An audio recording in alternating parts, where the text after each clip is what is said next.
കൃപാസനം പ്രതിഷ്ഠീകരണ മധ്യസ്ഥ പ്രാർത്ഥന ഏറ്റുചൊല്ലാം. അമ്മേ പരിശുദ്ധ അമ്മേ, അമ്മേ പരിശുദ്ധ അമ്മേ, ദൈവമാതാവേ, കൃപാസനത്തിലൂടെ ഞങ്ങൾക്കും ഞങ്ങളുടെ ദേശത്തിനും അമ്മ മാധ്യസ്ഥം തേടി തന്ന എല്ലാ അനുഗ്രഹങ്ങൾക്കും കൃപകൾക്കും ഞങ്ങളിപ്പോൾ ഹൃദയം നിറഞ്ഞ് നന്ദി പറയുന്നു. സ്തുതിച്ച് പ്രാർത്ഥിക്കാം.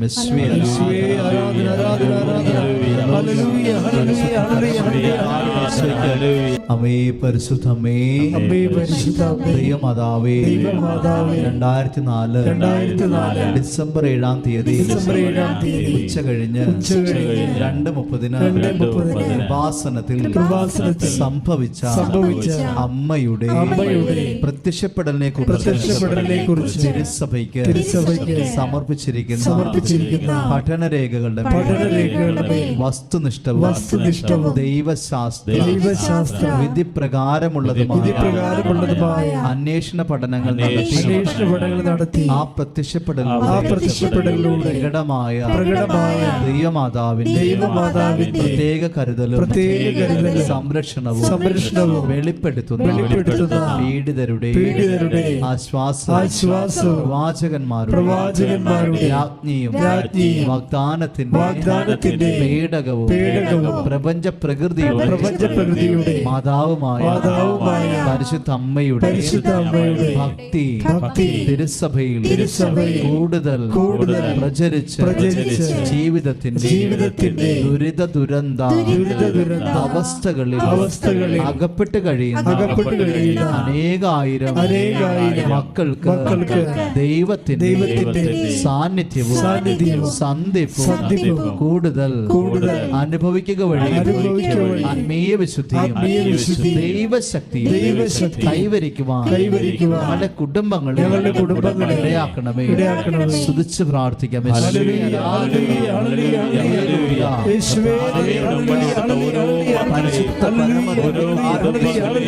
അമ്മേ പരിശുദ്ധ അമ്മേ, ഭൂസ്വർലോകങ്ങളുടെ രാജ്ഞിയായ അങ്ങേക്ക് ഭൗമ സംരക്ഷണത്തിന് പ്രപഞ്ച പ്രകൃതിയെ തന്നെ തിരുസഭ പ്രതിഷ്ഠിക്കുവാൻ ഈ പ്രത്യക്ഷീകരണം വഴി ഇടയാക്കണമേ. പരിശുദ്ധ അമ്മേ, ജപമാല മാതാവേ, സകല കൃപാസനം പ്രാർത്ഥനകളോടും ചേർത്ത് ഞങ്ങളിപ്പോൾ പ്രാർത്ഥിക്കുന്ന ഈ കുടുംബത്തിന്റെ പ്രത്യേക നിയോഗം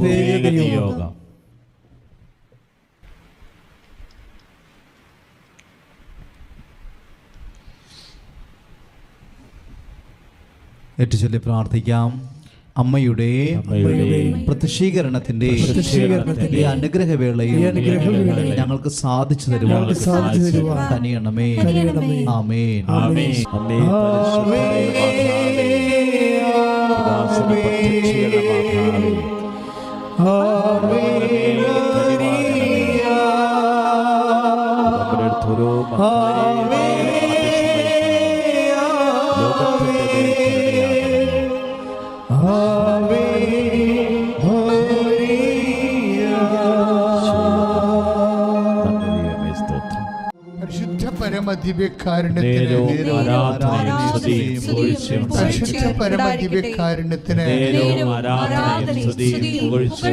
മക്കളെ, ഉടമ്പടി എടുത്ത ആൾക്കാരെല്ലാവരും മനസ്സിലെ വരുന്ന തോന്നലുകളെ എപ്പോഴും ശ്രദ്ധിക്കണം.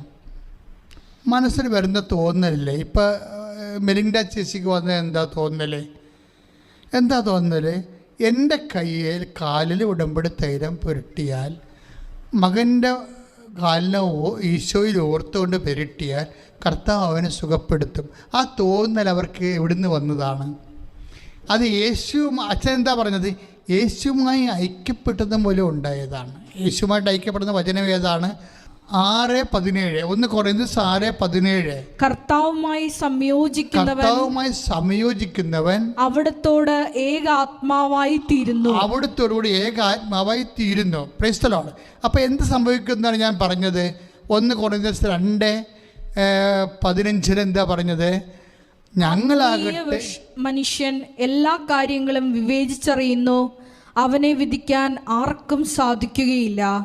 കർത്താവിനെ പഠിപ്പിക്കാൻ തക്കവിധം അവിടുത്തെ മനസ്സറിഞ്ഞവൻ ആരുണ്ട്? ഞങ്ങളാകട്ടെ ക്രിസ്തുവിൻ്റെ മനസ്സറിയുന്നു. ഞങ്ങളാകട്ടെ ക്രിസ്തുവിൻ്റെ മനസ്സറിയുന്നു. ഈ ക്രിസ്തുവിൻ്റെ മനസ്സറിയാൻ കഴിയാതിരുന്നതാണ് യോഹന്നാൻ്റെ സുവിശേഷത്തിൽ 6:6 പറയണത്. എന്താണ്? എന്ത് ചെയ്യണമെന്ന് അവന് നേരത്തെ അറിയാമായിരുന്നു. ആ ക്രിസ്തുവിൻ്റെ മനസ്സാണ് അപ്പോസ്തലന്മാർ അറിയേണ്ടിയിരുന്നത്. പക്ഷെ അറിയണമെങ്കിൽ എന്ത് ചെയ്യണം? അവനുമായിട്ട് ഐക്യപ്പെടണം. അപ്പോൾ ഈ വിഷയത്തിൽ ക്രിസ്തുവിൻ്റെ മനസ്സിൽ എന്താണ് ഉള്ളത്? ഇപ്പം നിൻ്റെ കുടുംബം, നിൻ്റെ ലോണ്, അല്ലെങ്കിൽ നിൻ്റെ വീട്, അല്ലെങ്കിൽ നിങ്ങൾക്ക് വഴി കിട്ടാത്ത അവസ്ഥ, അല്ലെങ്കിൽ നീ ഉടമ്പടി വെച്ച വ്യത്യസ്തങ്ങളായ കാര്യങ്ങൾ, ഈ വിഷയങ്ങൾക്കെല്ലാം ക്രിസ്തുവിന് ഈ വിഷയങ്ങൾക്കെല്ലാം ഒരു പരിഹാര മാർഗമുണ്ട്. നീ ഉടമ്പടി കൃത്യമായി ചെയ്ത് അവനോട് വിശ്വാസം കാണിച്ച്, പിന്നെ വിശ്വാസം മാത്രമല്ല, വിശ്വാസം കൊണ്ട് ചില കാര്യങ്ങൾ, ഇപ്പം ഞാൻ കഴിഞ്ഞ ദിവസങ്ങളിവിടെ പറയുന്നേ, ഇപ്പം ഒരു കോഴിമുട്ട, ഒരു കുയിലിൻ്റെ മുട്ട, പാടുന്ന കുയിലില്ലേ, പാടുന്ന കുയിലിൻ്റെ മുട്ട വിരിയണത് 10 ദിവസം കൊണ്ടാണ്. 10 ദിവസം. ഒരു കോഴിമുട്ട വിരിയണത് 21 ദിവസം കൊണ്ടാണ്. ഒരു ഓക്സിജൻ ജഗ്, ഒട്ടകപ്പക്ഷിയുടെ മുട്ട വിരിയണത് 44 ദിവസമാണ്. 44 ദിവസവും പിന്നെ ഒരു കുറച്ച് മിനിറ്റും കൊണ്ട് അത് വിരിയത്തുള്ളൂ. ഇനി ആബൽഡോസിൻ്റെ ഒരു പക്ഷിയുണ്ട്. അയ്യോ, അത് ഭയങ്കര സാധനം, ഒരു വേട്ടക്കാരൻ പക്ഷിയാണ്. കണ്ടാൽ അത്ര കുഴപ്പമൊരു വെള്ളയും ചാരയും കൂടിയ ഒരു പക്ഷിയാണ്. നമ്മുടെ മഞ്ഞുനാടുകളിലൊക്കെ അതുള്ളൂ. ആൽബർട്ടസ് പക്ഷിയുടെ മുട്ട വിരിയണ 85 ദിവസം വേണം.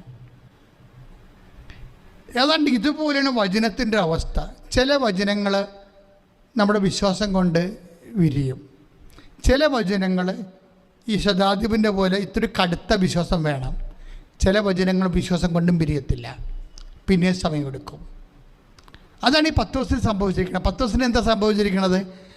അങ്ങനെ പറഞ്ഞതാണ്, കർത്താവാണ്, നിങ്ങൾ ജീവിക്കുന്ന ദൈവത്തിൻ്റെ പുത്രനായ മിശിഹായാണെന്ന് ഈശോയെക്കുറിച്ച് പറഞ്ഞതാണ്. പക്ഷേ പിറ്റേ ദിവസം ക്രിസ്തു ക്രൂശിക്കപ്പെടുമെന്ന് പറഞ്ഞപ്പോൾ തന്നെ പുള്ളിയുടെ ഐസി അടിച്ചുപോയി. പുള്ളി എല്ലാം മറന്നുപോയി, ഇന്നലെ പറഞ്ഞ എല്ലാം മറന്നുപോയി. ഒരു വിശ്വാസം പ്രഖ്യാപിച്ചാൽ ആ വിശ്വാസം ശിഥിലമാകാൻ ഒരു സഹനം മതിയാകും.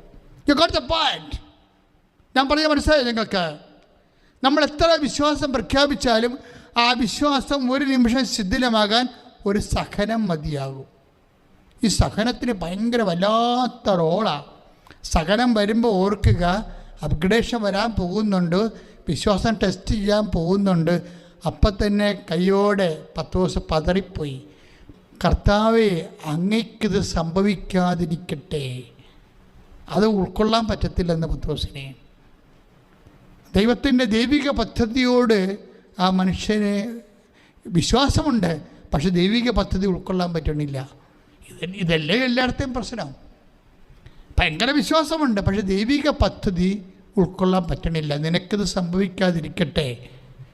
കർത്താവിൻ്റെ കുരിശുബന്ധത്തിൽ നിന്നും അതുമൂലം ഉണ്ടാകുന്ന മഹത്വം ഉയർത്തുന്നേപ്പിൽ നിന്നും ദൈവമഹത്വത്തിൽ നിന്നും എല്ലാം പത്രോസ് പതുക്കെ ഈശ്വരനെ മാറ്റാൻ പോവുകയാണ്. അപ്പോഴാണ് ഈശോ നീ എൻ്റെ പുറകിൽ പോകാൻ പറഞ്ഞത് ഇല്ലേ? അപ്പോൾ ഇതിൻ്റെ വിഷയം എന്ന് പറയണത് എന്താണ്? ഇനി ഈ പത്രോസ് തന്നെ ഇപ്പം നമ്മൾ കർത്താവിൻ്റെ വചനം ഇവിടെ എന്ത് പറ്റി? കഠിനമായി പോയി. പത്രോസിൻ്റെ വചനം അപ്പം ഏത് മറ്റ് ഈ കോഴിമുട്ടയും കുയിലിൻ്റെ മുട്ടയും പോലെ അല്ല ഒട്ടകപ്പക്ഷിയുടെ മുട്ട. അത് ഇത്തിരി കഠിനമുള്ളതാണ്. അതിന് 44 ദിവസം എടുക്കും വിരിയാൻ. അപ്പം ഇത് കട്ടുകൂടി മനുഷ്യപുത്ര ശത്രുകാര്യങ്ങൾ ഏൽപ്പിക്കുമെന്ന് പറഞ്ഞപ്പോൾ അവനെ പീഡിപ്പിക്കും, വധിക്കും, അവൻ മരിക്കുമെന്ന് പറഞ്ഞപ്പോൾ അതിനെ ഉൾക്കൊള്ളാൻ, ദൈവിക പദ്ധതി ഉൾക്കൊള്ളാൻ പത്രോസിന് പറ്റണില്ല. പത്രോസിന് ആ വചനം കഠിനമായിപ്പോയി. കഠിനമായി പോയെങ്കിലും കർത്താവ് പത്രോസിനെ കളഞ്ഞില്ല. ഇത്തിരി സിലബസ് ഇത്തിരി കട്ടിയായി പോയെന്ന് പറഞ്ഞുകൊണ്ട് നീ ഇനി പഠിക്കേണ്ടെന്നൊന്നും പറഞ്ഞില്ല, വീട്ടിൽ നിൽക്കണമെന്ന് പറഞ്ഞില്ല. കുറേ ആൾക്കാരോട് പറഞ്ഞ് പോയിക്കൊള്ളാൻ പറഞ്ഞു, സ്കൂൾ വിട്ട് പോയിക്കൊള്ളാൻ പറഞ്ഞായിരുന്നു. സാധ്യതയില്ല എന്ന് മനസ്സിലാക്കിയ ആളിനോട് ഇപ്പം ഈശോ പറഞ്ഞ പിതാക്കന്മാർ മരുഭൂമി വെച്ച് മന്ന ഭക്ഷിച്ചു, അതുപോലല്ലേ ഈ അപ്പം ഭക്ഷിക്ക് നിത്യം ജീവിക്കും. ഇപ്പം 6:58 വരുന്നില്ലേ? 6:58 യോഹന്നാന്റെ സുവിശേഷം ഒന്ന് വായിച്ചോളൂ. ശ്രുതികട്ടെ ഹല്ലേലൂയ. ഇത് സ്വർഗ്ഗത്തിൽ നിന്നിറങ്ങി വന്ന അപ്പമാണ്. പിതാക്കന്മാർ മന്ന ഭക്ഷിച്ചു, എങ്കിലും മരിച്ചു. അതുപോലെയല്ല ഈ അപ്പം, ഇത് ഭക്ഷിക്കുന്നവൻ എന്നേക്കും ജീവിക്കും. അതായത് ഈ 6:58 എന്താ പറയണത്? കുറേ ശ്രോതാക്കൾ നിൽക്കുന്നുണ്ട്. അവരോട് എന്താ ഈശോ പറയണത്? പിതാക്കന്മാർ മരുഭൂമി വെച്ച് മന്ന ഭക്ഷിച്ചു, അവർക്കൊരു കംപ്ലൈൻറ്റും ഇല്ല, ഒരു പ്രശ്നവുമില്ല, അവർ റിയാക്ട് ചെയ്യണില്ല, അവർക്ക് അലർജി ഇല്ല, അവരെല്ലാം അന്ന് തലക്കാട്ട് ശരിയാണ് മന്ന ഭക്ഷിച്ചു എന്നൊക്കെ പറഞ്ഞ് അവധിപ്പുണ്ട്, ഒരു കുഴപ്പമില്ല അവർക്ക്. അടുത്ത വചനം എന്താ പറയുക കർത്താവ്? അതായത് പിതാക്കന്മാർ മരുഭൂമിച്ച് മന്ന ഭക്ഷിച്ചു, എങ്കിലും മരിച്ചു. അതുപോലെയല്ല ഈ അപ്പം, ഇത് ഭക്ഷിക്കുന്നവൻ എന്നേക്കും ജീവിക്കും, ഒരു പ്രശ്നവുമില്ല. കണ്ട, അത് കേട്ടിട്ടും ആ വല്യപ്പന്മാരും ചേട്ടന്മാരും ഒക്കെ തലയാട്ടി ആ കുഴ എന്നേക്കും ജീവിച്ചാൽ കൊള്ളാത്തൊക്കെ പറഞ്ഞ് അവരൊക്കെയാണ്. അവർക്കൊരു കംപ്ലൈൻറ്റും ഇല്ല, ഒരു അലർജിയും ഇല്ല. പക്ഷേ അടുത്ത സംഭവം പറയും. എന്താ പറയണത്? 6:60. ഇത് കേട്ട് അവന്റെ ശിഷ്യരിൽ പലരും പറഞ്ഞു. അതായത് ഈ അപ്പം ഭക്ഷിക്കുന്ന മരിക്കും, അതുപോലെ പിതാക്കന്മാർ മരുഭൂമിച്ച് മന്ന ഭക്ഷിച്ചു, അതുപോലല്ല ഈ അപ്പം ഭക്ഷിക്കുന്ന നിത്യം ജീവിക്കുക, ലോകത്തിൻ്റെ ജീവന് വേണ്ടി. അവിടെയാണ് പ്രശ്നം വന്നു പോയത്. ഞാൻ നൽകുന്ന അപ്പം എൻ്റെ ശരീരം തന്നെയാണ്, അവിടെയാണ് പ്രശ്നം. അവിടെ വന്നപ്പോൾ കടലിളകണ പോലെ ഇവരെലർജി.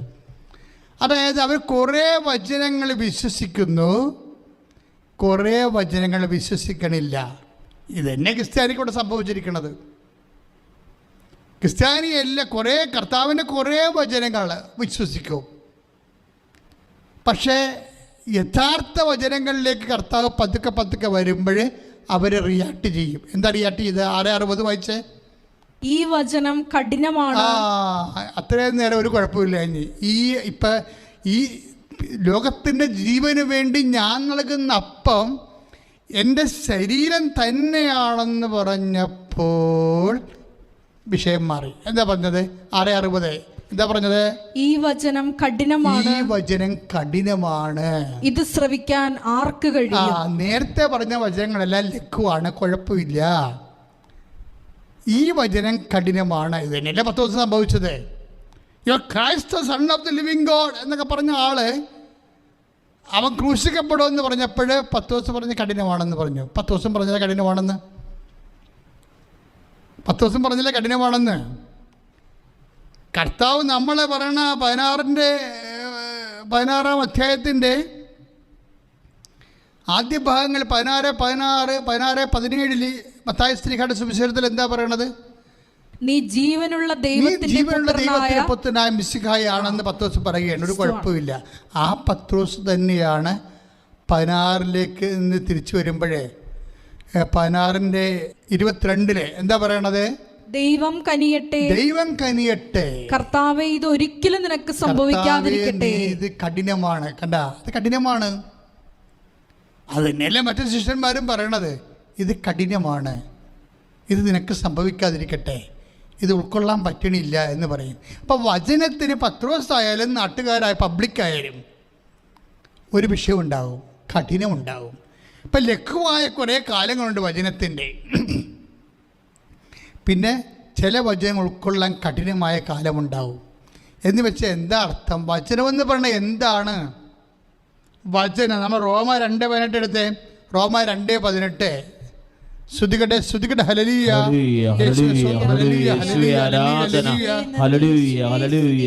നീ നിയമം പഠിച്ചിട്ടുള്ളതിനാൽ, നീ വചനം പഠിച്ചിട്ടുള്ളതിനാൽ ദൈവഹിതം അറിയുകയും ശ്രേഷ്ഠമായതിനെ അംഗീകരിക്കുകയും ചെയ്യുന്നു. അതാണ് പ്രശ്നം. അതായത് ശ്രേഷ്ഠതയിലേക്കുള്ളൊരു യാത്രയുണ്ട്. വചനം എന്താന്ന് പറഞ്ഞാൽ ഈ റോമ 2:18 എന്താ പറയണത്? വചനം അല്ലെങ്കിൽ നിയമം. ആ വചനം എന്ന് പറഞ്ഞാൽ എന്താണ്? അത് ദൈവഹിതമറിയ ദൈവഹിതമാണ്. അപ്പം നമ്മളെ സംബന്ധിച്ചിടത്തോളം വചനം ഒരു ദൈവഹിതമായൊരു വിഷയം വരികയാണ്. ഇപ്പം നിനക്ക് മക്കളില്ല, 11-ാം കൊല്ലമാണ് മക്കളുണ്ടാകണത്. ചിലപ്പോൾ ഈ ജന്മത്തിൽ മക്കളുണ്ടാകത്തില്ലെന്ന് വിചാരിച്ചോ, അതൊരു ദൈവ വചനമാണ്. ശരിക്കും പറഞ്ഞത് നിന്നെ സംബന്ധിച്ചിടത്തോളം ദൈവഹിതമാണ്. ഇപ്പം ഞങ്ങളെ സംബന്ധിച്ചിടത്തോളം ഞങ്ങൾ ജീവിതകാലം മുഴുവനും ഏകസ്ഥരും ബ്രഹ്മചര്യമുള്ളവരുമായിട്ട് ജീവിക്കുകയാണ്. ഞങ്ങളെ സംബന്ധിച്ചിടത്തോളം ദൈവഹിതമാണത്. അപ്പം ദൈവഹിതം വ്യത്യസ്തമായ രീതിയിൽ നമ്മുടെ ജീവിതത്തിലേക്ക് വരും. കൊച്ചു റസ്യ ഏതാണ്ട് 9 വയസ്സ് മുതൽ അവൾക്കുള്ള ദൈവവചനം എന്താണ്? 24 വയസ്സ് വരെ അവൾ രോഗിയാണ്. അതവളെ സംബന്ധിച്ചിടത്തോളം ഹിതമാണ്, കഠിനമായ. അതിൽ നിന്നാണ് അവൾ വിശുദ്ധയായി മാറുന്നത്. അപ്പം നമ്മളെ നിത്യരക്ഷ എപ്പോഴും ലഘുവചനങ്ങളിൽ നിന്ന് കിട്ടത്തില്ല. ഈ ഗോട്ട് ദ പോയിന്റ്. ശ്രദ്ധിക്കണം, നമ്മുടെ നിത്യരക്ഷ കഞ്ഞി കാപ്പി IELTS അങ്ങനെയുള്ള പരിപാടികളെല്ലാം ഈ ലഘുവചനങ്ങളിൽ നിന്ന് കിട്ടും. പക്ഷെ പേയ്മെൻ്റ് ഉള്ള വചനങ്ങളിൽ നിന്നും ഈ ഭൗതികമായ ആനുകൂല്യങ്ങളല്ലാതെ ഗുരുതരമായ വചനങ്ങളിൽ നിന്ന് മാത്രമേ. കഠിന വചനങ്ങൾ എപ്പോഴും ഉദ്ദേശിക്കുന്നത് നിത്യരക്ഷയായിരിക്കും. ഇത് നിങ്ങളൊരു വെളിപാട് പോലെ സ്വീകരിച്ചോ. കഠിന വചനങ്ങൾ കഠിന വചനങ്ങളിൽ നിന്ന് എന്താ പറയണത്? കഠിന വചനങ്ങൾ ഇപ്പോൾ 10 ദിവസം നിൽക്കുന്ന സമയത്താണല്ലോ പറയണത്.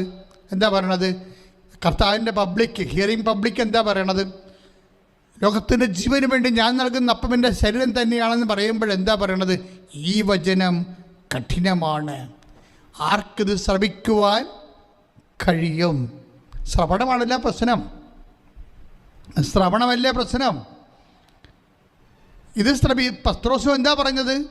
കർത്താവെ, നീ പറഞ്ഞ വചനം കഠിനമാണ്. നീ ശത്രുക്കളെ ഏൽപ്പിക്കുക, അവരെ നിന്നെ പീഡിപ്പിക്കുക, വധിക്കുക. ഉയർപ്പിൻ്റെ കാര്യം പത്രോസ് വിട്ട്. അങ്ങനെ ഒരു സംഭവം നടക്കത്തിലും പത്രോസിന് അറിയാം. അതുകൊണ്ട് ആ മനുഷ്യൻ്റെ വിവരം അന്ന് അത്രയേ ഉണ്ടായിരുന്നുള്ളൂ. അപ്പം കഠിനമായി മാറി. ഉയർപ്പിൽ വിശ്വസിക്കാത്തോളം കാലം നമ്മുടെ ജീവിതത്തിൻ്റെ അനുഭവങ്ങളെല്ലാം കഠിനമായിരിക്കും. It got the point. ഉയർപ്പിൽ വിശ്വസിക്കത്തോളം കാലം, ഉയർപ്പെന്ന വലിയ സത്യത്തെ വിശ്വസിക്കാൻ ദൈവം നമുക്ക് വരം തരാത്തോളം കാലം എൻ്റെ ദൈവപൈതലെ നിൻ്റെ ഓരോ ജീവിത പ്രശ്നങ്ങളും നിനക്ക് കഠിനമായിരിക്കും. കഠിനമായ ദൈവത്തിൻ്റെ വചനമായി മാറും. കഠിനം മധുരമാക്കാൻ പറ്റും. എന്തുകൊണ്ടാണ് മധുരമാകണത്? എങ്ങനെയാണ് കഠിന വചനങ്ങളെ മധുരമാക്കണത്? ഇപ്പം പത്രോസിൻ്റെ തന്നെ കാര്യം എടുക്കാം. കർത്താവ് അവനോട് ചോദിച്ചു, കഠിനമാണെന്ന് പറഞ്ഞ് കുറേ ആൾക്കാർ പോയല്ലോ, വാട്ട് യു സേ, നിനക്കെന്താ പോണോ എന്ന് ചോദിക്കുമ്പോൾ പത്രോസിന് അപ്പോഴും പിതാവായ ദൈവം ഒന്ന് തോടും. എന്താ പറയണത്? കർത്താവേ, ഞങ്ങൾ അങ്ങനെ പോകത്തില്ല. എന്താ കാര്യം? ഞങ്ങൾ ആരുടെ പക്കലേക്ക് പോകും? എന്താ കാര്യം? നിത്യജീവന്റെ വചനങ്ങൾ. ആ ഭാഗം വായിച്ചോളൂ. ശ്രദ്ധിക്കട്ടെ. യോഹന്നാൻ 6:68. ശിമയോൻ പത്രോസ് മറുപടി പറഞ്ഞു, കർത്താവേ, ഞങ്ങൾ ആരുടെ അടുത്തേക്ക് പോകും? ഞങ്ങൾ ആരുടെ അടുക്കിലേക്ക് പോകും? നിത്യജീവന്റെ വചനങ്ങൾ നിന്റെ പക്കലുണ്ട്. Praise the Lord. കണ്ടാ പത്രോസ് ലൈനിൽ വന്നാ എന്താ പറയണത്? ഞങ്ങൾ എത്ര വചനം കഠിനമായാലും, എത്ര പേര് നിന്നെ ഇട്ടിട്ട് പോയാലും ഞങ്ങൾ പോകത്തില്ല. ഒരു കാരണമുണ്ട്. എന്താണ്? ഈ കഠിന വചനങ്ങളിലാണ് കർത്താവെ നിത്യത നീ ഒളിപ്പിച്ച് വെച്ചിരിക്കണത്. പക്ഷെ ഭയങ്കര ഗ്രേറ്റ് വെളിപാടാണ് ഈശോ പത്രോസിന് കൊടുത്തത്. അതായത് നമ്മളുടെ കഠിനാനുഭവങ്ങൾ ഓർക്കുക. ചില ആൾക്കാർ ഓർക്കും, കർത്താവ് അവർ 10 കൊല്ലം തളർന്ന് കിടന്നല്ല, എന്തുമാത്രം കൈയും കാലും ഒക്കെ ഉണ്ടായിരുന്ന കാലത്ത് അവർ പള്ളി കുർബാന മുടക്കാത്ത ആളാണ്. ഇപ്പോൾ വന്നിരിക്കണ മരുമക്കളും നോക്കണില്ല, മക്കളും നോക്കണില്ല, അവർ തൂറും മുള്ളുമൊക്കെ കട്ടിലേ തന്നെയാണ്. 10 കൊല്ലം ഇത്രയും ദൈവവേദന പിടിച്ച് നടന്ന ആൾക്കാരുടെ അവസ്ഥ ഇങ്ങനെയാണെങ്കിൽ പിന്നെ ഞങ്ങളൊക്കെ എന്തെങ്കിലും നടക്കണമെന്ന് പറഞ്ഞിട്ട് കുറേ ആൾക്കാർ പശ്ചാത്തല വർത്തമാനം പറഞ്ഞ് നടക്കും. പക്ഷേ അവർ കഠിന വചനങ്ങളിലൂടെ പോവുകയാണ്. എന്താണ്? അവരുടെ കിടപ്പിലാണ് നിത്യത ഇരിക്കണത്. നിത്യത. അതാ 10 ദിവസം പെട്ടെന്ന് കിട്ടി. ദൈവത്തിനെ ശ്രദ്ധിക്കുക. നിനക്ക് ജോലി കിട്ടിയത് കൊണ്ടോ വീട് കിട്ടിയതുകൊണ്ടോ നീ 10 പിള്ളേരെ പ്രസവിച്ചത് കൊണ്ടല്ല ഇരിക്കുന്നത്. നിൻ്റെ നിത്യത ഇരിക്കുന്നത് നീ വചനത്തിന് കഠിനമായ സാഹചര്യങ്ങളെ ആ കഠിനമായ അനുഭവങ്ങളെ, കഠിനമായ ദൈവഹിതങ്ങളെ, കഠിനമായ ദൈവവചനങ്ങളെ, ജീവിതത്തിൽ വരുന്ന ദൈവവചനങ്ങളോട് നീ എന്ത് നിലപാടെടുത്തു എന്നുള്ളതാണ്. പത്രോസ് പറയണത് കൊന്നാലും ഞങ്ങൾ ഒരിടത്തും പോകത്തില്ല. എന്താ കാര്യം? നിത്യജീവൻ്റെ വചനങ്ങളാണ്. അത് കഠിനമാണ്, പക്ഷെ അത് ഈ ലോകത്തുള്ള ജീവിതത്തിന് വേണ്ടിയുള്ളതല്ല. വചനം കഠിനമാണ്, പക്ഷേ ഈ ലോകത്തുള്ള ജീവിതത്തിന് വേണ്ടിയുള്ളതല്ല. ഈ സമയം എന്താ സംഭവിക്കണത്? പത്രോസ് എപ്പോഴും എന്ത് പറഞ്ഞാലും അവിടെ ഒരു പിതാവിൻ്റെ സാന്നിധ്യം ഉണ്ടാകും. എന്താ കാര്യം? പത്രോസിനോട് പണ്ട് ഈശോ പറഞ്ഞിട്ടുണ്ട്, നീ ക്രിസ്തുവാണ്, ദൈവത്തിൻ്റെ പുത്രനായ മിശിഹായാണെന്ന് പറയുമ്പോഴേ എന്താണ് പറഞ്ഞത്? 16:16 മത്തായിയുടെ സുവിശേഷത്തിൽ എന്താ പറഞ്ഞത്? ഇത് നിനക്ക് വെളിപ്പെടുത്തിയത് എൻ്റെ പിതാവാണ്. അപ്പം പിതാവാണ് വെളിപ്പെടുത്തുന്നതിൻ്റെ ആളെന്ന് മനസ്സിലായില്ലേ? ഈ നമ്മൾക്ക് മനസ്സിലാകാത്ത സങ്കീർണമായ ജീവിത പ്രശ്നങ്ങളുടെ സത്യസന്ധത നമുക്ക് വെളിപ്പെടുത്തി തരണത് പിതാവാണ്. ചില കഠിന വചനങ്ങളെ നമുക്ക് വെളിപ്പെടുത്തി തരണത്, അർത്ഥം പറഞ്ഞു തരണത് പിതാവാണ് യേശുവിലൂടെ സംസാരിക്കുന്നത് എന്ന് യേശു തന്നെ പറഞ്ഞിട്ടുണ്ട്. പക്ഷെ ഞാനിപ്പോഴേ ഓർക്കാൻ ആഗ്രഹിക്കുന്നത് എന്താണെന്നറിയാവോ? ഈശോ എന്തുകൊണ്ട് പത്രോസ് പറഞ്ഞ് കഠിനമാണെന്ന് പറഞ്ഞല്ലോ. ആദ്യം പറഞ്ഞില്ലേ, ഇത് നിനക്ക് സംഭവിക്കാതിരിക്കട്ടെ എന്ന് പറഞ്ഞാൽ ഈ വചനം കഠിനമാണെന്ന് തന്നെയാണ് എൻ്റെ അർത്ഥം. നീ ഇപ്പം പറഞ്ഞ വചനം നിനക്ക് കഠിനമാണെന്ന്. അപ്പോഴെന്ത് പറ്റി? മറ്റുള്ളവരും പറഞ്ഞ് ഈ ലോകത്തിന് ജീവന് വേണ്ടി ഞാൻ നൽകുന്ന അപ്പം എൻ്റെ ശരീരം തന്നെയാണെന്ന് പറഞ്ഞപ്പോഴും അവർ പറഞ്ഞ് ഇത് കഠിനമാണ്, ഞങ്ങൾ പോകണമെന്ന് പറഞ്ഞ്. പത്രോസും പറഞ്ഞ് ഇത് കഠിനമാണ് എന്ന് പറഞ്ഞപ്പോൾ സത്താനെ നിൻ്റെ പുറകിൽ പോയി നിൽക്കാൻ പറഞ്ഞു. പുറകിൽ പോയി നിൽക്കണത് എന്തിനാണ്? നീ ചെകുത്താനാണ്, ഇനി എന്നെ അനുഗമിക്കാൻ പറഞ്ഞു. രണ്ടാമത് കർത്താവ് മുമ്പേ ഞാൻ എൻ്റെ ആടുകൾക്ക് മുമ്പേ പോകുമെന്നല്ലേ പറഞ്ഞത്. അപ്പോൾ 10 ദിവസം പുറകിലല്ലേ നിൽക്കേണ്ടത്? 10 ദിവസം മുമ്പിൽ കയറുന്നതല്ലേ കുഴപ്പമായി പോയത്. പണ്ട് 10 ദിവസം എന്നെ പുറകിൽ നിൽക്കുക, എന്നെ അനുഗമിക്കുക, എൻ്റെ വചനം കേട്ട് മനസ്സിലാക്കാൻ പറഞ്ഞു. അവനോട് പോകാൻ പറഞ്ഞില്ല, കാര്യം അവൻ പോകത്തില്ലെന്ന് പറഞ്ഞായിരുന്നു. ഞാൻ ആരുടെ പക്കലേക്ക് പോകുമെന്ന് ചോദിച്ചായിരുന്നു. അപ്പോൾ അപ്പനോട് ഈശോ പറഞ്ഞു, അപ്പ അവൻ പോകത്തില്ല കേട്ടോ, പക്ഷെ പാവത്തിന് വചനം കഠിനമാണെന്ന് പറഞ്ഞു. വേറെ കുറേ ആൾക്കാർ പോയപ്പാ, അവർക്ക് കഠിനമാണെന്ന് പറഞ്ഞ് പോയി, പക്ഷേ ഇവൻ പോകത്തില്ല, അവൻ പോകത്തില്ലെന്ന് പറഞ്ഞിട്ടുണ്ട്. അതുകൊണ്ട് ഞാൻ എന്നോട് പുറകെ നിൽക്കാൻ പറഞ്ഞിട്ടുണ്ട്. ഇനി എന്താ ചെയ്യേണ്ട അപ്പാന്ന് ചോദിക്കുമ്പോൾ അപ്പം പറയും അവനെ താബോറിലോട്ട് വിളിച്ചുകൊണ്ട് വരാൻ പറയും. പിറ്റേ ദിവസമാണ് താബോറിൽ പോണത്. താബോറിൽ പോകുമ്പോൾ ഉയർപ്പ് എന്താണെന്ന് കാണിച്ചു കൊടുക്കും. ഇന്നലെ പറഞ്ഞില്ലേ, 3-ാം ദിവസം ഉയർത്ത് നിൽക്കുമെന്ന് പറഞ്ഞില്ലേ? ആ ഉയർപ്പിൽ ഇവനങ്ങോട്ട് തിളങ്ങും. ഇവൻ്റെ വിശ്വദൈവീക രൂപം അങ്ങോട്ട് കാണുമ്പോൾ പത്രോസിൻ്റെ ഓർമ്മ പോകും. പത്രോസിൻ്റെ അഭിഷേകം ഉണ്ടായിട്ട് പറഞ്ഞു, നമ്മളിവിടെ ആയിരിക്കണം, നല്ലതാണെന്ന് പറയും. അപ്പോൾ പറയും നല്ലതും ചീത്തയൊക്കെ പിന്നെ പറയാം, ഒരു കാര്യം എനിക്ക് പറയാനുണ്ടെന്ന് അപ്പം പറയും. ഇവൻ എൻ്റെ മകനാണ്, ഇവനെ നീ കേൾക്കണം. കേൾക്കാത്ത കുറേ ആൾക്കാർ കഠിനമാണെന്ന് പറഞ്ഞു പോയി. നീ കഠിനമായിട്ടും പോകാതെ നിൽക്കുന്നവനാണ്. അതുകൊണ്ട് ഇവനെ കേൾക്കാനുള്ള അഭിഷേകം ഞാൻ നിനക്ക് നൽകുന്നു. ദൈവ പൈതലേ, നിന്റെ ദൈവം നിനക്ക്, ദൈവപിതാവ് നിനക്ക് നൽകുന്ന കഠിന ജീവിതാനുഭവങ്ങൾ കഠിന പദങ്ങളായിട്ട് നിനക്ക് മനസ്സിലായില്ലെങ്കിൽ അപ്പാ എന്ന് വിളിക്കണം. അപ്പാ, ഇത് മനസ്സിലാക്കാനുള്ള കൃപയാൽ എന്നെ അഭിഷേകം ചെയ്യണമേ, എൻ്റെ കുടുംബത്തെ അഭിഷേകം ചെയ്യണമേ. അപ്പാ, എന്നെ അനുഗ്രഹിക്കണമേ. ശ്രുതികടേ കഠിന വചനങ്ങള് മനസ്സിലാക്കാനുള്ള, അതനുസരിച്ച് പ്രവർത്തിക്കാനുള്ള വലിയ അഭിഷേകം ഞങ്ങൾക്ക്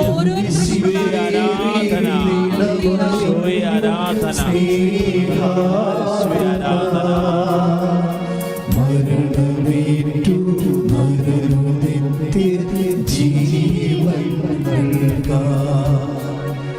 കുരിശിലേറി ദിനമണിഞ്ഞു സ്നേഹാർദ്രത മരണമേറ്റു മരണത്തെ ജീവൻ മത്തായി 17:5 ഇവൻ എൻ്റെ പ്രിയപുത്രനാകുന്നു, ഇവനെ ശ്രവിക്കുവിൻ. ശ്രവണാഭിഷേകം കൂടി, കഠിന പദങ്ങൾക്ക് പ്രത്യേകമായ ശ്രവണാഭിഷേകം പിതാവായ ദൈവമാണ് നൽകണത്. 2 പ്രാവശ്യം പിതാവിൻ്റെ ഒരു സാന്നിധ്യം നമ്മുടെ വിശ്വാസ ജീവിതത്തിൽ വരുന്നുണ്ട് അല്ലേ? 16:17 മത്തായി ശ്ലീഹായുടെ സുവിശേഷത്തിൽ എന്ന് പറഞ്ഞത്, ശിമയോൻ ബാർജോന, it is not flesh and blood, my father who reveals you. എന്താണ്? എൻ്റെ പിതാവാണ് നിനക്കിത് വെളിപ്പെടുത്തിയതെന്ന്. അതുതന്നെയാണല്ലോ വീണ്ടും വചനം കഠിനമായപ്പോൾ വീണ്ടും 17:5 പറയുന്നുണ്ട്. എന്താ പറയണത്? ഇത് നിനക്ക് സംഭവിക്കാതിരിക്കട്ടെ എന്ന് പത്രോസ് പറഞ്ഞിട്ട് വചനം കഠിനമാണെന്ന് പറയുമ്പോൾ പത്രോസിനോട് പറയും, ഇത് കഠിനമല്ല, നിനക്ക് ദൈവസ്നേഹം കിട്ടുമ്പോൾ ഇത് മനസ്സിലായിക്കൊള്ളൂ. വിശ്വാസം കൊണ്ട് മാത്രം എല്ലാ വചനവും മനസ്സിലാക്കാൻ പറ്റത്തില്ല. വിശ്വാസം കൊണ്ട് മാത്രം എല്ലാ അനുഭവങ്ങളെയും കഠിനാനുഭവങ്ങളെ മധുരമാക്കാൻ പറ്റത്തില്ല. അതിന് ദൈവസ്നേഹം തന്നെ വേണമെന്ന് പറയും. അപ്പോഴത് പിതാവാണ് നമുക്ക് ദൈവസ്നേഹം തരണത്. എന്താ കാര്യം എന്നറിയാവോ? അതായത് വിശുദ്ധ മത്തായി യോഹന്നാൻ്റെ സുവിശേഷമില്ലേ 14:21 വായിച്ച്, എന്റെ കൽപ്പനകൾ സ്വീകരിക്കുകയും പാലിക്കുകയും ചെയ്യുന്നവനാണ് എന്നെ സ്നേഹിക്കുന്നത്. വായിച്ചോളൂ. എന്നെ സ്നേഹിക്കുന്നവനെ എന്റെ പിതാവ് സ്നേഹിക്കും. ഞാനും അവനെ സ്നേഹിക്കും. എന്നെ അവനെ വെളിപ്പെടുത്തുകയും ചെയ്യും. Praise the Lord. അതാണ്, എന്നെ സ്നേഹിക്കുന്നവനെ എൻ്റെ പിതാവ് സ്നേഹിക്കും. അപ്പോഴാണ് വെളിപാട് വരണത്. മനസ്സിലായില്ലേ? ചില വചനങ്ങൾക്ക് വിശ്വാസം പോരാ, സ്നേഹം വേണം. പ്രത്യേകിച്ച് കഠിന പദങ്ങൾക്ക്, കഠിന ജീവിതത്തിന്, മനസ്സിലാകാത്ത ചില അവസ്ഥകൾക്ക്, അത് രോഗമാകാം, ക്ഷീണമാകാം, സാമ്പത്തിക കടമാകാം, കുടുംബത്തിൻ്റെ തകർച്ചയാകാം. ഇങ്ങനെ കഠിന ജീവിതാനുഭവങ്ങളിലെ പോണ സഹോദരങ്ങൾ പ്രത്യേകം ശ്രദ്ധിക്കണം. ആ വിശ്വാസം കൊണ്ട് അത് വിരിക്കാൻ പറ്റത്തില്ല. ഹോസ്റ്റ് ജഗ് പോലെ 44 ദിവസം വേണം. എന്താണ് അവിടെ വേണ്ടത്? പിതാവിൻ്റെ സ്നേഹം. നിങ്ങൾ പ്രാർത്ഥിക്കണം. പ്രയാസം വരുമ്പോൾ നിങ്ങൾ പ്രാർത്ഥിക്കണം, അപ്പാ, സ്വർഗീയപ്പ, കർത്താവിൻ്റെ വചനങ്ങൾ പാലിച്ചുകൊണ്ട് അപ്പൻ്റെ മഹത്വത്തിനായി ഞങ്ങൾ ജീവിക്കുമ്പോൾ, അപ്പാ, അപ്പൻ്റെ സ്നേഹത്താൽ എന്നെ അഭിഷേകം ചെയ്യണമേ. ഒന്ന് പ്രാർത്ഥിച്ച്, അപ്പാ, സ്വർഗീയപ്പ, ഈശോയുടെ വചനങ്ങൾ പാലിച്ചുകൊണ്ട് അപ്പൻ്റെ മഹത്വത്തിനായി ഞങ്ങൾ ജീവിക്കുമ്പോൾ പരിശുദ്ധ അമ്മയ്ക്ക് നൽകിയതുപോലെ കഠിനമായ ജീവിതാനുഭവങ്ങളെ അപ്പൻ്റെ തിരുമനസ് നിറവേറ്റിക്കൊണ്ട് കർത്താവിന്റെ ദാസ്യെന്ന് പറയാനുള്ള പരമമായ പിതാവിനോടുള്ള സ്നേഹത്താൽ, ഈശോയോടുള്ള സ്നേഹത്താൽ, ആത്മാവിനോടുള്ള സ്നേഹത്താൽ എന്നെ അഭിഷേകം ചെയ്യണം. കഠിന ജീവിതാനുഭവങ്ങളെ അതിജീവിക്കുവാൻ ദൈവ സ്നേഹത്താൽ, വിശ്വാസത്തെക്കാളുപരി ദൈവ സ്നേഹത്താൽ പത്രോസിനെ പോലെ എന്നെയും എന്റെ കുടുംബത്തെയും ഇപ്പോഴഭിഷേകം ചെയ്യണം. ഇപ്പോഴഭിഷേകം ചെയ്യണം. ശ്രദ്ധിക്കട്ടെ, ശ്രദ്ധിക്കട്ടെ. ഹല്ലേലൂയ, ഹല്ലേലൂയ, ഹല്ലേലൂയ, ഹല്ലേലൂയ, ഹല്ലേലൂയ, യേശുവേ സ്തുതി, ഹല്ലേലൂയ, യേശുവേ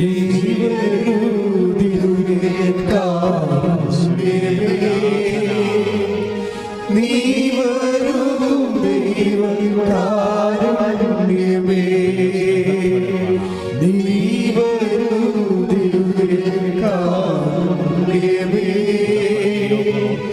നീ വരും ദൈവകാരുണ്യമേ, ജീവിതം നിന്റെ കാരുണ്യമേ, ജീവനേ നിത്യകാരുണ്യമേ, ജീവിതം നിന്റെ കാരുണ്യമേ, ജീവനേ നിത്യകാരുണ്യമേ. പരമദിവ്യകാരുണ്യത്തിന് പരിശുദ്ധ പരമദിവ്യകാരുണ്യത്തിന് ആരാധനയും സ്തുതിയും പുകഴ്ചയും ഉണ്ടായിരിക്കട്ടെ. ഇപ്പൊ ദൈവസ്നേഹമാണ് വിശ്വാസത്തെക്കാൾ വലുത്. കാര്യം വിശ്വാസം കൊണ്ട് ഒരു പരിധിവരെയുള്ള കാര്യങ്ങൾ നമുക്ക് നേടാം. പക്ഷേ നിത്യത ഉൾപ്പെടുന്ന കഠിനപദങ്ങളെയും കഠിന ജീവിതാനുഭവങ്ങളെയും നമ്മൾ അതിജീവിക്കുന്ന, നിങ്ങൾക്കറിയാമല്ലോ, ഏറ്റവും വലിയ കഠിനപദം ദൈവം ആരോടാണ് പറഞ്ഞത്? പബ്ലിക്കിനോടും പത്രോസിനോടും ഒന്നുമല്ല പറഞ്ഞത്, അമ്മയോടാണ് പറഞ്ഞത്. നീ ഗർഭം ധരിച്ചൊരു പുത്രനെ പ്രസവിക്കും. അതല്ലേ കഠിനപദം? ബൈബിളിൽ ഏറ്റവും വലിയ കഠിനപദം എന്താണ്? നീ ഗർഭം ധരിച്ചൊരു പുത്രനെ പ്രസവിക്കും എന്ന് പറഞ്ഞതല്ലേ. അപ്പം ഞാൻ പുരുഷനെ അറിയുന്നില്ല എന്ന് പറഞ്ഞപ്പോൾ പരിശുദ്ധാത്മാവും നിൻ്റെ മേൽ വരും. ഒരു പക്ഷേ ഏറ്റവും വലിയ കഠിനപദം ഇതാണ്. ലൂക്കാ 1:35 എന്താണ്? പരിശുദ്ധാത്മാവും നിൻ്റെ മേൽ വരും, അത്യുന്നതൻ്റെ ശക്തി നിന്നിൽ പ്രവർത്തിക്കും. അതാണ് പുരുഷനെ അറിയാതെ അൺറീസണബിളായിട്ട് മനുഷ്യൻ്റെ ബുദ്ധി യുക്തി നോക്കുമ്പോഴേ ഇത് കഠിനമാണ്. പക്ഷെ ആ കഠിന പദത്തോട് അമ്മ കൈവരിച്ച നിലപാട് കണ്ടില്ലേ? എന്താണ്? അപ്പാ നീ പറയണത് കഠിനമാണ്, എനിക്കത് മനസ്സിലാവണില്ല, പക്ഷേ എനിക്കൊന്ന് പറയാനുണ്ട്, എന്ത് കഠിനമായാലും ദാസിയെപ്പോലെ നിൽക്കും അവസാനം വരെ. സ്തുതിക്കട്ടെ. ഹല്ലേലൂയ, ഹല്ലേലൂയ, യേശുവേ സ്തോത്രം.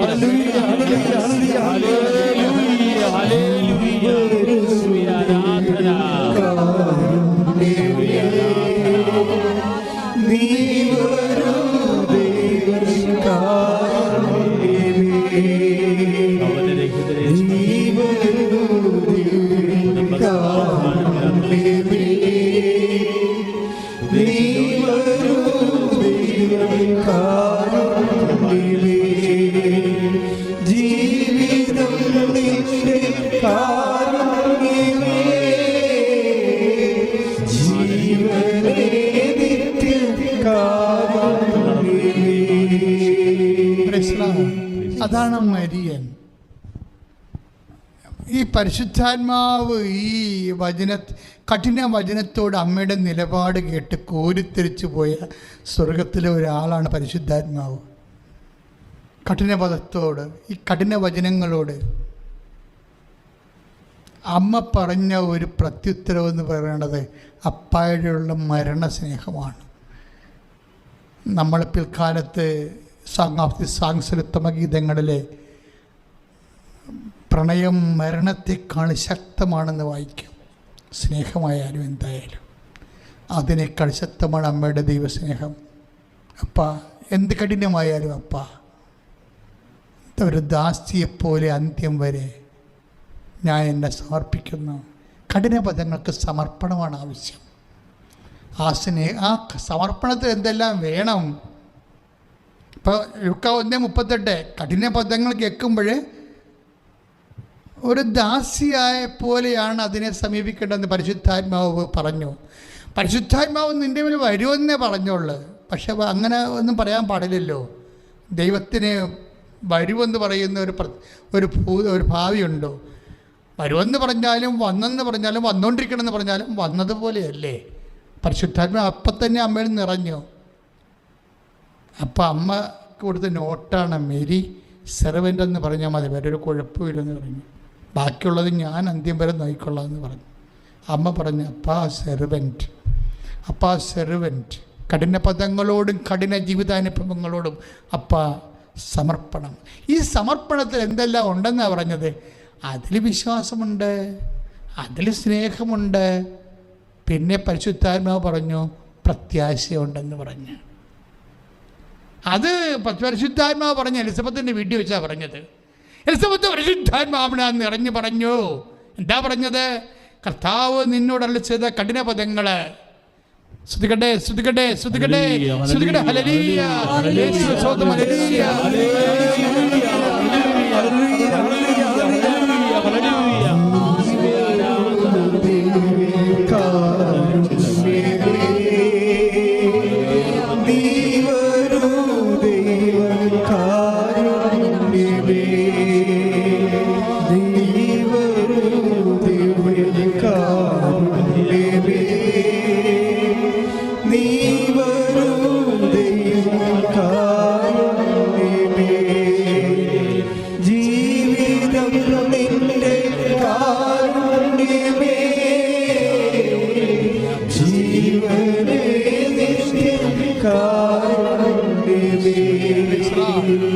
കർത്താവ് നിന്നോട് അരുളി ചെയ്ത കഠിന പദങ്ങൾ, കഠിന വചനങ്ങൾ,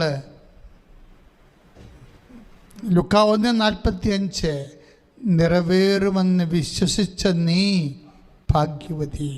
ഒരു വ്യക്തിയെ ഭാഗ്യവതിയാക്കുന്നത് കഠിന പദങ്ങളാണ്. You got the point. മനസ്സിലായോ? ലളിത പദങ്ങളില്ല. ലളിത പദങ്ങൾ മനുഷ്യനായിട്ട് ഇവിടെ ചത്തുപിരിയാന്നേ ഉള്ളൂ. ലളിത ജീവിതാനുഭവങ്ങളായിട്ട് കഠിന പദങ്ങളാണ്, കഠിന ജീവിത വചനങ്ങളാണ്.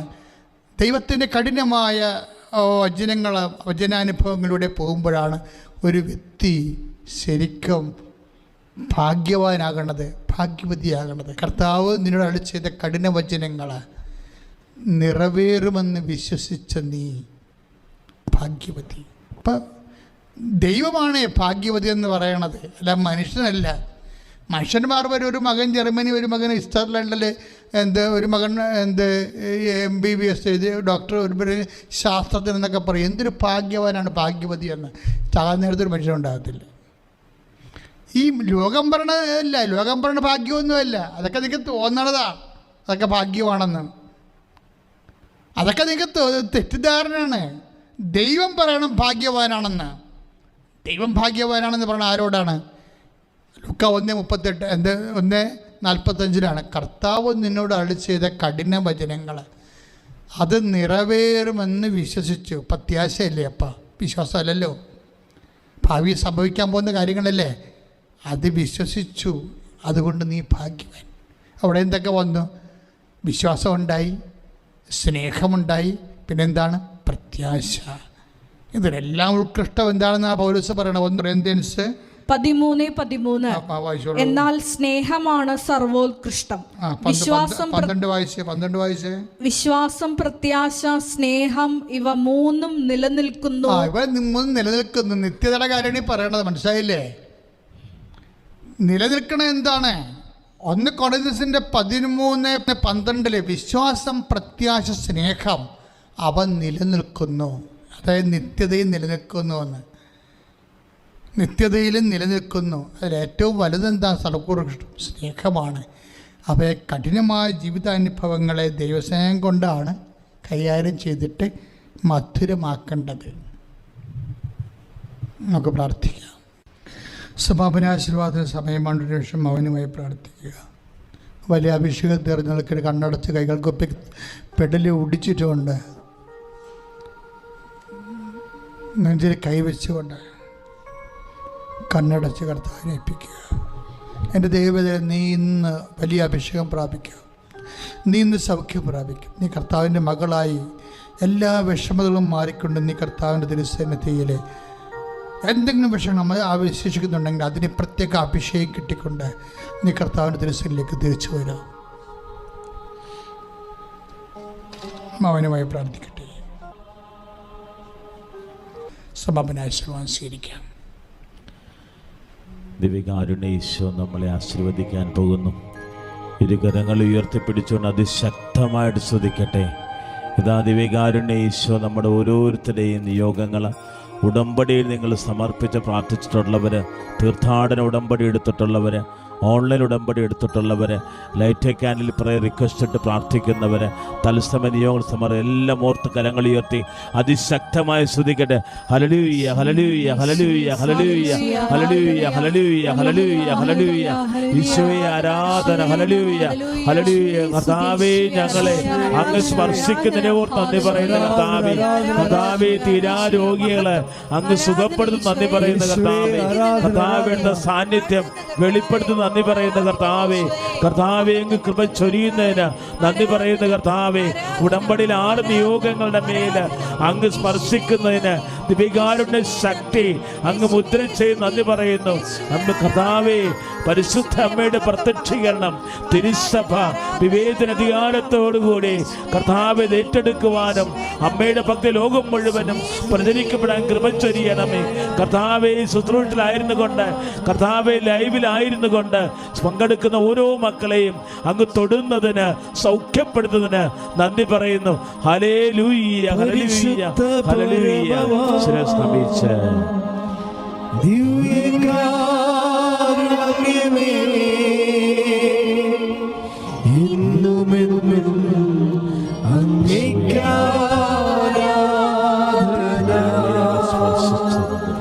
പരിശുദ്ധ പരമമാ ദിവ്യകാരുണ്യമേ